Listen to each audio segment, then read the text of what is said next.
Go. All right, I'm Diane. I'm a compulsive overeater. And I share until 9:15. Okay, this is kind of cool. I get 25 minutes to talk about me. Gosh, it's good to be here. I have been in these rooms. Next month will be 29 years. I've done that perfectly. I have never, ever left. Ever, from the first day I came in. At one point I had a 12-year relapse, which I destroyed by a 2-day sugar binge. At another point and then after that I had a 9-year abstinence, which I destroyed by eating a drumstick in between meals. Interesting, eh? The road gets narrower. At this point I'm a 1.5 years abstinent. I'm down about 45 pounds, and I'm the thinnest I've been since I came to the rooms, which is interesting. It's been a very slow, very steady, very rocky, very difficult, at times frustrating journey. I haven't done it like everybody else. I've done it my way, and everybody does it their way, so that's not a problem, is it? I also need to emphasize this. I come from major binge eating. Major. All of us know the stories. I come from bags and boxes strewn over the bed, crumbs all over the bed. I come from eating in the car and almost getting in accidents. I come from leaving sleeping infants alone in a house so I could go out to 7-Eleven and get my binge foods. I come from sneaking into bathrooms during parties with pockets full of stuff, shoving it down. I come from eating out of the freezer. I come from eating out of garbage pails. The binges would come over me, and I was done, and I was gone. I come from deep depression. I come from anger and rage at a lot of people, a lot of sarcasm. I come from fear that I woke up with every morning of my life until fairly recently, maybe about 10 years ago. My stomach in a knot. Would I get through the day? I come from pretty much atheism to agnosticism to a higher power that I call my higher power, which still is not God with a capital G that governs the world. I don't have that kind of God, but I have a spiritual life. I come from junk food, non-stop chocolate, non-stop, my favorite, Good and Plenty.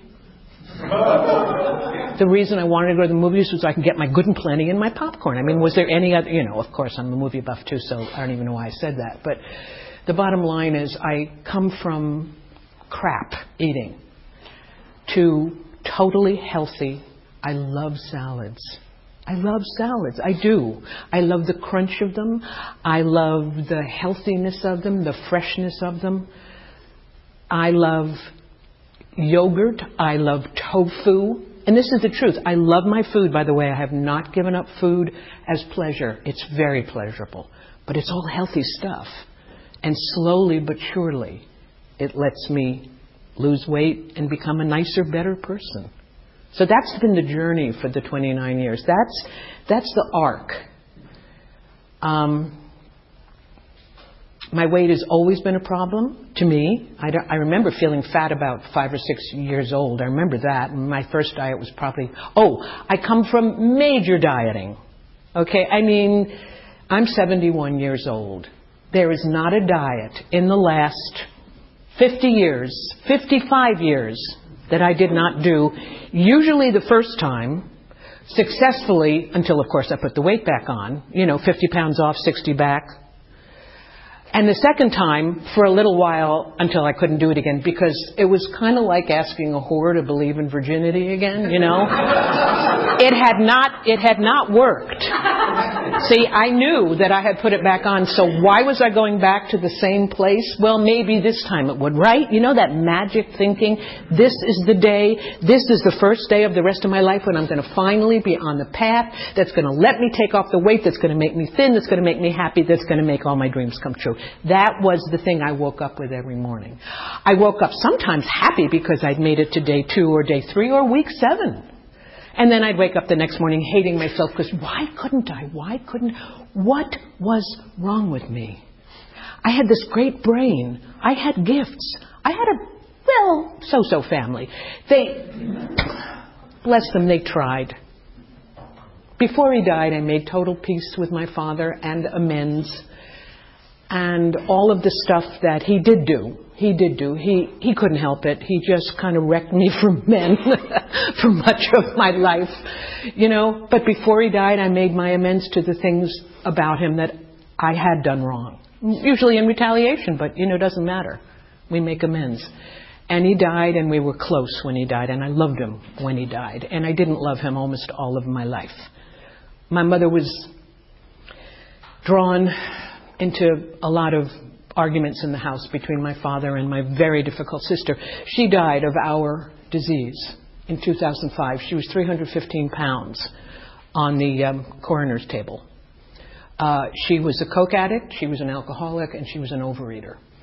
I tried to 12-step her, but you can hear it from a sister that you're jealous of and hate a little bit. So, you know, she, poor baby. I just saw a picture of, my mother was one of three, and three women, females, and each of them had 2 children. So there's 6 cousins, and we're all very close. And I just saw a picture of the 6 of us the last time before my sister died, taken in 2002. And even then, my sister looks wrong. She's big and she's bloated, and she doesn't look like the rest of us. Poor thing. And I do have an enormous amount of compassion. While she lived, I had about 2 hours patience for her. And then I had to leave. I really had a rough time with her. And I didn't love her, but I guess I kind of loved her. But mostly I felt sorry for her. It was a rough house. I was happier on the street playing with my friends and binging. I was so happy when I binged. It felt wonderful. And it worked. I think it really worked in the sense of giving me a little bit of armor in a very difficult household where I think I was under a dining room table with a cloth hanging down, listening to them yell at each other. The rage in that household was huge, and all I wanted them to do was stop fighting and pay attention to me. That's the truth. I felt invisible.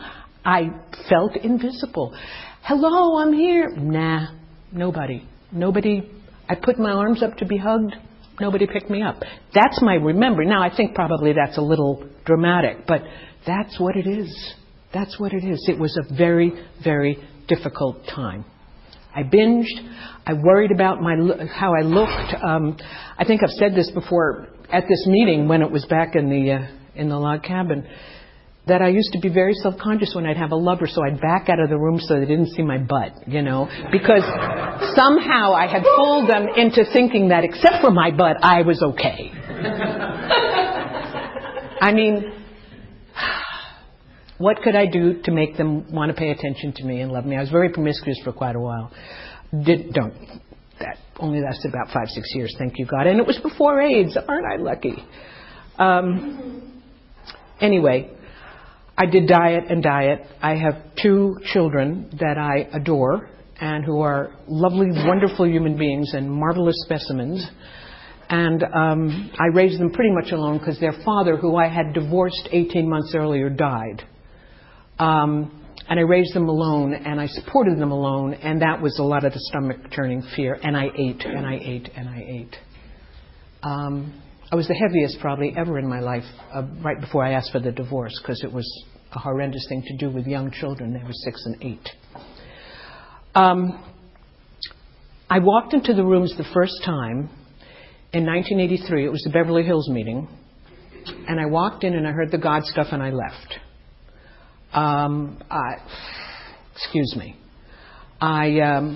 Anything to do with God with a capital G was a true turnoff to me. I did not see, the big book tells us to see where religions are right. In other words, they have some wonderful things. They have a sense of community. They have all kinds of, they're marvelous as far as giving, you know, non-profit stuff and all that stuff. And they give a lot of people a home that don't have a home. But I never saw that then. I saw all the wars and all the bigotry that religion had fostered. And that was it. I was gone. So that was 1983. I had some more eating to do. And interestingly enough, I fell in love in 1985. And I didn't lose weight. It was probably the first time. Usually that high, I would sort of like, oh, I don't have to eat, I'm in love. I didn't have it. Maybe because I was older too, I was in my 40s. But all of a sudden the next year, 1986, this is why I walked into the room. I tried one more diet.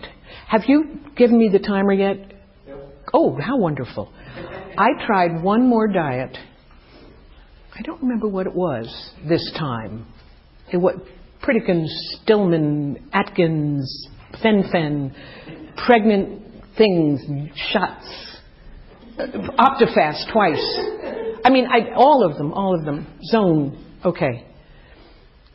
I went on the diet that was finally going to do it, and it was in January, I think, of 1986, and I did not last 2 days. And I realized with this sinking feeling in my gut that I didn't have another diet in me. I just didn't. And I haven't. I do not diet in these rooms. I will not feel like my hand's going to be slapped if I eat something, that I'm a bad girl if I don't follow this list. Gray sheet never worked for me, those of you who've been around for a while. It's too much deprivation for me. That's all. It feels like a diet. Anything that I have been able to do as far as food, as far as what I eat today, as far as what I don't eat today, as far as my abstinence, has all come from a higher power because I can't tolerate the thought of a diet. And I still can't. And I don't want to hear it.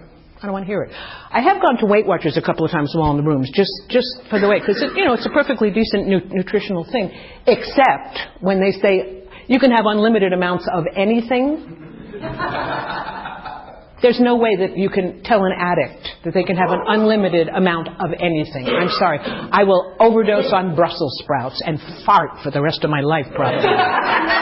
But that's not okay for me. But it's perfectly fine if somebody's looking for a nutrition. It's fine. Thank you. What do I have now? My dear, how wonderful. Okay. What I want to talk about now is my higher power for a minute. No, first I'm going to talk about my abstinence. It's changed over the years. The road has gotten narrow, very narrow. I work harder in my program today to keep what I have than I did when I first came in. Much harder, which is an interesting concept because I want it to be the other way. I want it to get easier and I can skate for a while and go along and I'll be wonderful because I'm done and I'm fixed. I'm not fixed.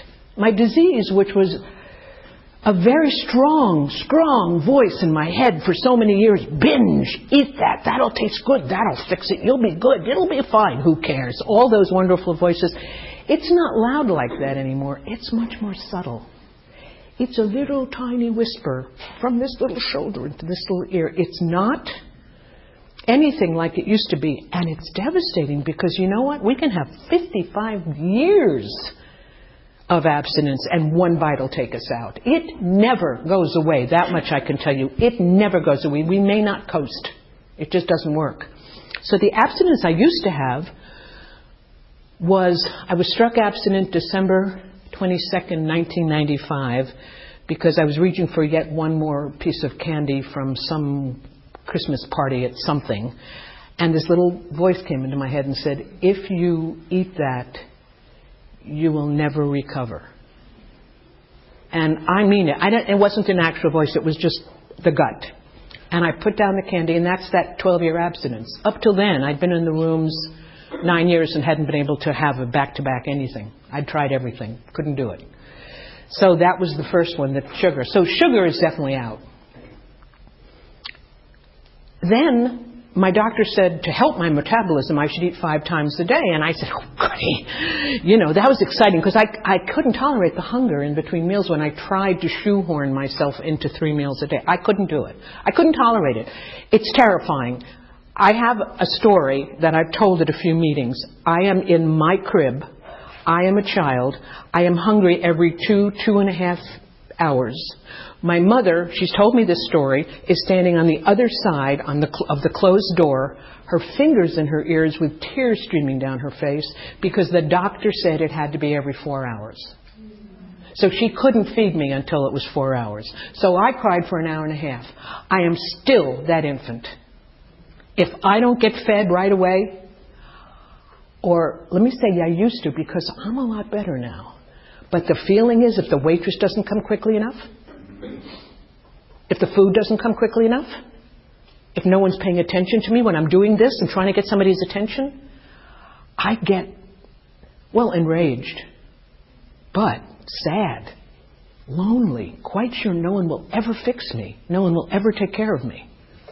So that's where all that comes from. I'm quite sure. That's pretty heavy stuff. So I did 3 meals a day, and I kind of followed a food plan, sort of balancing protein and carbs and fats, but kind of generally loosely. Kind of gave up, didn't have chips too often, didn't have stuff, once in a while we get a little, and what's happened over my new sponsor, I have a new sponsor I'm working with almost 2 years now, and she's changed my life again. She said to let you all know how much I've changed. And I said, program does that. But I have changed. I've become much more specific about what I eat. That's why a drumstick, that's not a cone, that's a chicken drumstick, took me out after 9 years of abstinence, because my abstinence now is I do not eat in between meals and snacks no matter what. I do not eat after dinner no matter what, because that was my big binge time. And I do not eat any sugary desserts no matter what. And that's my abstinence. And that's my 1.5 year abstinence. And I don't get slips. I do my abstinence perfectly, or I start over. And by the way, it's fine to start over. It's a good lesson for the newcomer. It's a good lesson for those who are struggling. I have no shame about starting over. If I have to, I have to. I don't have anything to prove to all of you anymore. I don't. I'm here. I'm not going anywhere. There's no secret handshake that lets me be one of the big kids. It's done. But the bottom line is, I don't get to do that anymore. And now, in this last year, she said, what do you think about trying 3 meals a day instead of the panic, the rage, excuse me. I'm very smart. I am really good with words. I was going to tell her what she could do with that suggestion. And she heard the defensiveness and she said, just think about it. And I realized it just came down to, as the big book says, as everything does, fear. Fear, that little child in the crib that's not going to be fed. And that if I were indeed hungry, I was in danger of losing my abstinence. If I experience hunger, I don't know what's going to happen. I can't be responsible for what's going to happen if I'm hungry. That's a child, isn't it? And it's so interesting. But I tried it, and it's fine. I get hungry. Because I do. I get hungry. Sometimes I have to go 6-7 hours in between a meal. You know what? I don't like it. It's okay. And I also have, by the way, an optional snack should I need it. If it's going to be 8-9 hours, I have a snack, but I commit it first. I do not have a snack unless I've run it by my sponsor. That's why I love texting. For many reasons, I don't love texting. For this program, I love texting. It's great. The bottom line is, I do a 10-step every single night, a very rigorous one, not just a, hi, yes, it was a fine day, or I felt sad. No, I do, was I resentful? Was I afraid? Was I good to other people? Was I, all the stuff that's in the book. I do that every night. And I also commit my food for the next day. And if it changes, I let my sponsor know. And sometimes I still eat too much. Sometimes I'll take an extra piece of chicken in the meal. And this is a wonderful one. Last night, I was going to so I'm going to one of those Persian Mediterranean restaurants today. My nephew and his wife are taking me out for lunch. And I look at the menu online because I'm a good girl, right? Okay. And I look at it and it occurs to me that the Mediterranean plate with all this stuff would be a great thing to do. And I have to have something to soak it up with, so I'm going to have a half of a pita. Now, I don't eat bread. Thank you. And I have how many more minutes? You're the best. I don't eat bread as a rule, but it's not on my abstinence, because sometimes I want to throw a few croutons on a salad at a salad bar.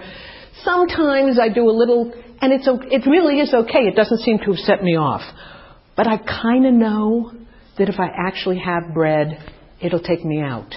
But it's not on my abstinence because I want the option because I'm not on a diet. See, this is how it is. I want the option. So I told her that that's what I'm having today, and I'm going to have a half of a piece of burrito because I have to soak up the hummus. I mean, what am I going to soak it up with otherwise, you know? And this morning I woke up, and the minute I woke up I went, nah, not having the pita. That was higher power. That was higher power. Texted her, she said, yay. That's all. Not having it. That's it. Not having the pita. Because you know what? Why am I fucking around with this stuff? Oh, am I supposed to watch my language? Whatever. Okay. I've actually been good so far, haven't I? Yeah. So, anyway, dreams. That's how my higher power came to me. That's what I want to tell you also. I had no higher power for 9 years.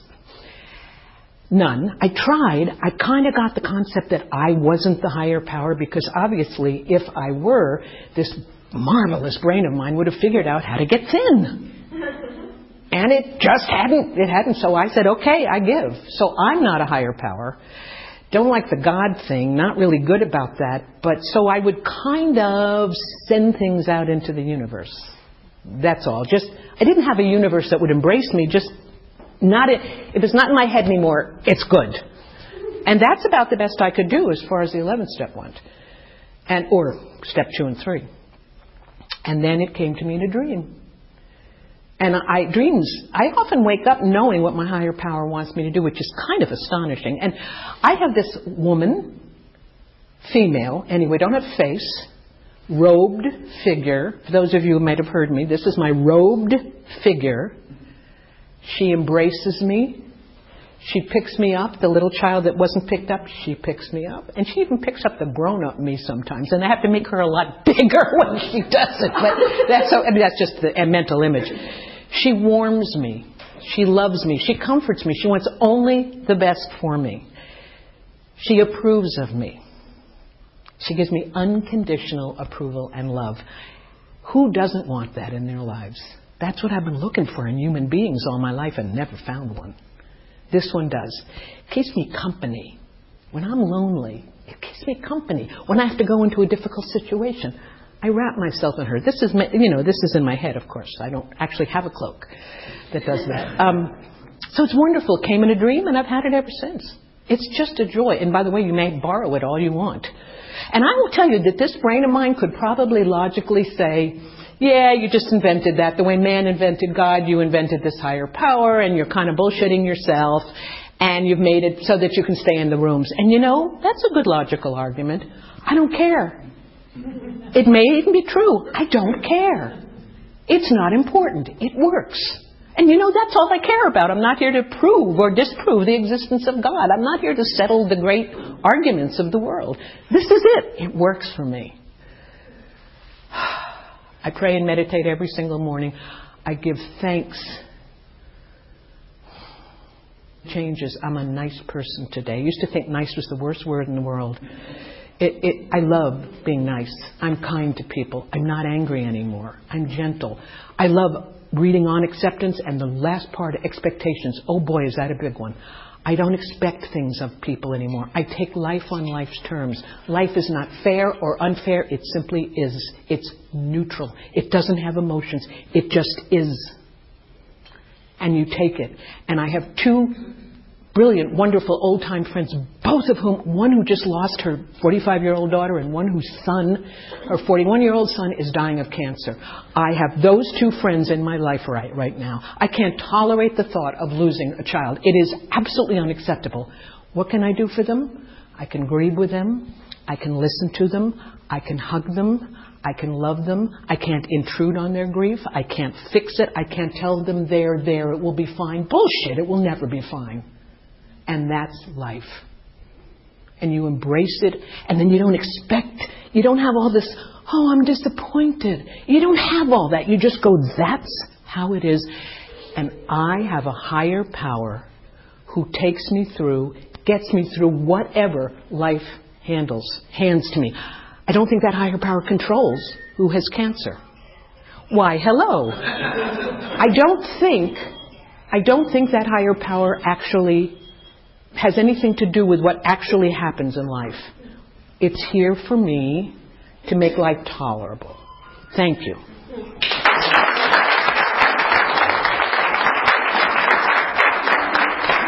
Thank you. This is the time for questions only. There's no sharing at this meeting. If you need to share, please do so with any one of us after the meeting. Also, please remember that the opinions of the leader are my own and not those of Overeaters Anonymous as a whole.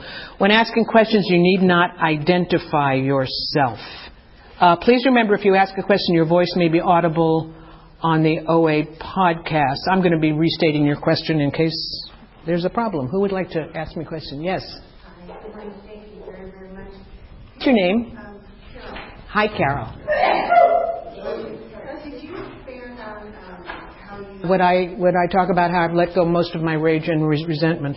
What was your process? What? Oh, gee, I don't know. This is the answer I might give to almost everything. I've never stopped coming, and the program seems to have worked on me in little drips and drabs and surprised me when things were gone. But I will say that the reason that I had so much anger always was that people weren't, in my mind, paying attention to me. They weren't listening to me. They weren't doing it my way. I'm still not great on the road when people mess me up, cut me off, I get really, but that's about the only time. I used to cry when I was enraged because I couldn't. And I hated myself for crying because it showed weakness. So I've always dealt a lot with rage. What's happened over the years, a lot of fourth step work, a lot of piecemeal 10-step work. When enraged, admitting it, not being fearful of admitting I'm enraged, not being shame-based about... we have so many emotions, and we're allowed every single one of them. We must not feel bad for feeling emotions, ever. The work has been to not show it to others and hurt others with it. So over time, this higher power, fear, it's always about fear. Need to control, always about fear. It's always about fear. Fear I won't get what I need, what I'm asking for. That's what rage is. Rage is that. Getting back at people who are not saying you're enough, or you're special, or you're loved, or whatever it is. So over time, all the writing, praying, I say the 7-step prayer, and I say all my character defects every single morning and ask my higher power to take those defects. There came a softening.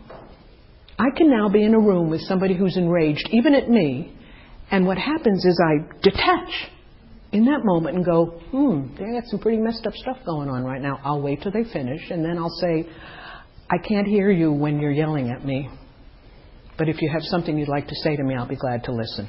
I actually learned that in the rooms. I hope that helps. Process, time. Yes? Thank you so much. I'm assuming you were working during your... I've been working always, yes, yeah. So how do you balance your program and the amount of work that comes with that, and 2 children by yourself, and the whole how do I balance work and children and program? Progress in the program. How did I do that? I didn't actually find program until my kids were... in 1986, my daughter was 13 and my son was 11. So by that time, I wasn't talking about toddlers. They were in school, all that stuff. There were some years I had to have live-in help in the house because I'm freelance. I'm an actor. I'm a writer. So I never knew when I was going to have to be called out. I always went to 2 or 3 meetings a week, no matter what. That much I can tell you. And I always called a sponsor at set times, whatever the sponsor was, whoever the sponsor. I always did that. I always did the work asked of me, even though it was piecemeal. And it took me like a year to do my first maybe 2 years to do my first 4th step. But when I did, it was a novel. I had to do it in 3 or 4 readings, So what can I say? I made program really important. I'd find babysitters. I'd do whatever I had to do. It was that important to me. It is the last house on the block. And I kind of knew that when I came in the rooms. I knew that if I couldn't make it here, I was in a lot of trouble. There's a pit of despair right down there, and I stand on the edge of it all the time. I can go right there. I can go into depression and suicide, I'm quite sure. I can do what my sister did, get to 315 pounds. So I had enough fear to make me work hard. That's kind of how I did it. Yes? someone's new, they ask you to sponsor them, what specific direction do you give? What's your name? Dane. Oh, I'm sorry. You don't have to identify yourself. I forgot that about this meeting. Forgive me, Dane. Okay. When I work with a newcomer, it's been a long time since I worked with a newcomer. Interesting question. Most of the people that ask me to sponsor them are usually, they've been around for a long time, they're having a lot of trouble in the rooms, they don't know what to do, and they come to me and I'm so aware of what they're feeling, I plug right in. What I do is I ask them right away to tell me what an abstinence would look like that's completely comfortable for them, even if it's 3 binges a day. That I know I do. Let's stop that eating as soon as possible, if we can. If we can't, we can't. I do get them started on the first step, reading it and writing on it. I have a little thing I give for writing. I do recommend 2 to 3 meetings a week, and I give them a time to call me that is specific and that needs to be followed, because I can't take calls haphazardly all through the day. My day doesn't work that way. So I have people in the rooms right now. I call my sponsor at 6. One calls me at 6:10. Another calls me at 6:30. And the one that usually calls me at 6:20 can't be here because she's working today. That's very specific. And it's a responsibility. And if they can't follow that responsibility, I don't get angry. I don't get mad. I just say, this is the time I've set out for you. I also tell them I'm not your mother. I'm not your shrink. I'm not your best friend. I'm your sponsor. So if you're looking to me for the other things, it's probably not going to happen. And, it's a little blunt, but it really helps. I hope that helps. Yes, Carol. Thanks for your share. Can you talk a little bit about what I call the fine line between not beating yourself up because it's counterproductive and letting yourself get away with murder? Oh, isn't that a wonderful question? Not beating myself up and letting... How do you negotiate that? The bottom line is I had that problem for many, many years. And what I've discovered is that I don't let myself get away with murder. I really don't. When I stop beating myself up, the truth is I don't fall apart and become this sloppy, procrastinating a-hole. I don't. I always thought I did. That was what... But you tell me not to beat myself up, but if I'm not on my case, I won't... Well, look where me not being on my case has gotten me. To self-loathing, self-judgment, waking up in the morning, hating myself. What I've found is, and I have pretty much, it's the most amazing thing, there are days, I seem to work in spurts creatively. Well, there are days when I literally sit, because my kids are gone and I have some pensions and a thing, I literally sit and read or watch TV all day. And in the old days, I used to go... hate myself, gotta get up, gotta do something, oh my God, I'm a slob, I'm a procrastinator. I've gotten to the point where I get to do that. I get to sit and read or watch TV all day. I'm 71 years old, I've earned my place on the sofa, I'm fine. My food is clean, I've been to the meeting I want to go, I've talked to my sponsor, my sponsees, I wrote my 10th step last night, everyone knows what I'm going to eat today. I do not hate myself. I accept myself. And what happens almost always, Carol, is the next day the spurt comes and I'm in there working and I'm doing 10 hours. It's who I am. It's who I am. And acceptance of yourself and your own process, instead of trying to shoehorn it into somebody else's process or some fiction about how a real whatever does something. That's insane. Self-acceptance. Yes? Thanks, Diane. So that means I can go home and watch TV all day. Works for me. So my question is, I'm a parent as well. And a couple weeks ago, my kid had some acid, and I was angry at my higher power throughout that. Okay, the experience of not getting angry at your higher power when bad stuff happens to your kids. I don't think it's a higher power problem when stuff happens to my kids. I mean, I don't have that higher power. It's that simple, Michael. My daughter was in a terrible car accident and I thought she was dead, and she was lying in the middle of, bike accident, car hit her, lying in the middle of the road, blood pouring out of her head.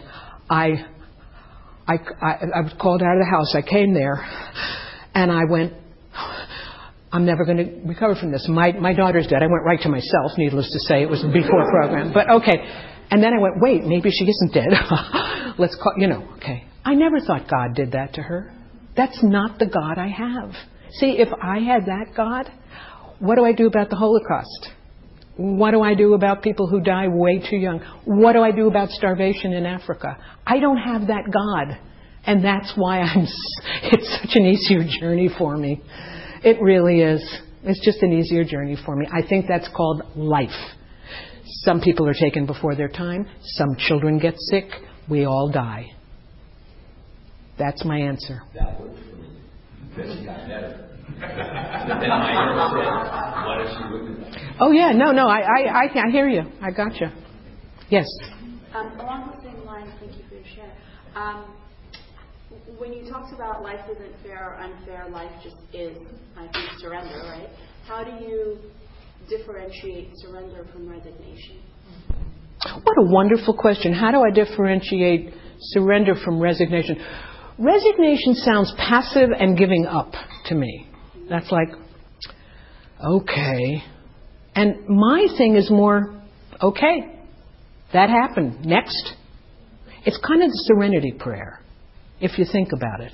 Grant me the serenity to accept the things I cannot change, not resign myself to the things, because that has no energy behind it. Acceptance has energy.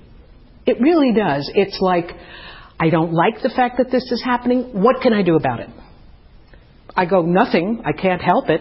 I let it go. I surrender it. And then I take the action I can. Does that help at all? Good. Anybody else? Yes. Can you talk about how your relationship with your children... So much. Oh, I'd love it. How my relationship with my children has changed. Am I almost time? When do I start? 5 minutes? 5 more minutes. Great. My daughter was very difficult the entire time of her growing up. She was a pain in the ass. Oh, I hope she's probably going to hear this. All right. Anyway, but she knows. She woke up with a black cloud over her head and has never been. She thinks life isn't fair, and she's one of the best examples of that kind of thinking. So we were not very close, and I used to scream at her a lot. I made amends later. I screamed at her all the time. She made me absolutely nuts. I never got violent physically, but I got into the rooms, as I said, when she was 13, and it really started working. By the time she was 23, 24, we sort of started really getting closer, and she's my best friend today. And she's my best friend because we have learned something. She used to hate when I gave advice. And by the way, I hate being given advice, and yet I used to do it all the time as a mother. What a concept, right? Anyway, we now go, she pours her heart out to me. And I see her skewed thinking. She just went right to the dark side and right to self. And I say to her, would you like feedback? And that started... I do that now. Somebody's like pouring her stuff out at me in program. And I say, would you like feedback? Because they might have just needed to dump. And that's fine too, And that's what I do. And now she says, Mom, I need your advice. Here's what... And she goes on. We get along great. My son, I don't know. He's from God. He's wonderful. He's wonderful. We get along. We've never not gotten along. He broke the umbilicus at about age 3 and never listened to me again. And he's wonderful, and I adore him, and he gave me grandchildren, so I really adore him. Who else? Nobody else, which is fine. Yes, one more. Yeah, one more question. Of course. Do you do any exercise? Physical exercise, do I do it? Absolutely, because I'm 71 years old. I have arthritis. I have a bad back. My knees will need surgery and hips at some point in the future. I do exercise. And I eat a little bit more than probably I should, in quotes, and so I exercise to help that. I want to still have my humongous salads. They give me pleasure. They do. The salads are huge that I have for lunch. I usually have smaller breakfast and smaller dinner. But it's all cucumbers and mushrooms. Nothing, no calories. It's more calories to chew them than, that goes down. But I do. I exercise. I walk about 3 times a week, and I love to walk. And I walk in the hills. I live in Silver Lake, so I walk in the hills behind my house. And I go to an exercise program. But I have to always watch the back and the knees. Yes, I exercise. And by the way, it feels great. If I'm depressed, because I still get depressed, I'm not, this is not the perfect human being you're seeing here. I get depressed. I have emotions. Always when I walk, it makes me feel better. Rapid walking.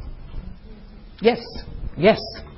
Hearing your concept of your higher power, what's the concept that you turn your... What does it look like? Physically, what is it? The image in my head? Yeah. Mostly, I feel her wrapping herself around me, and I say, take it. And I don't have a mental image of it.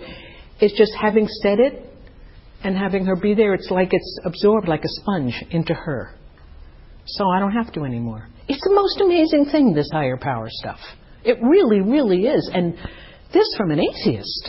And I know, we're actually pretty much kind of done, right? Yeah, great. All right, now's the time for Secretary's announcements.